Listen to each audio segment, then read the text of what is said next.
একটু মুখে হাসো। মুখে কি হাসোটা তাই না হয়েছে? মুখে আমার ওষুধ খেয়েছে ওষুধ লেগে সাদা নে এবার আপনি করুন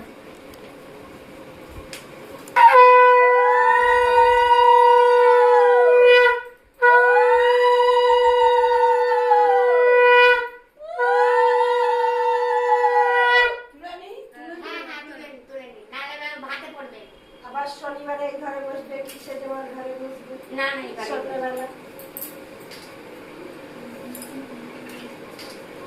মা করো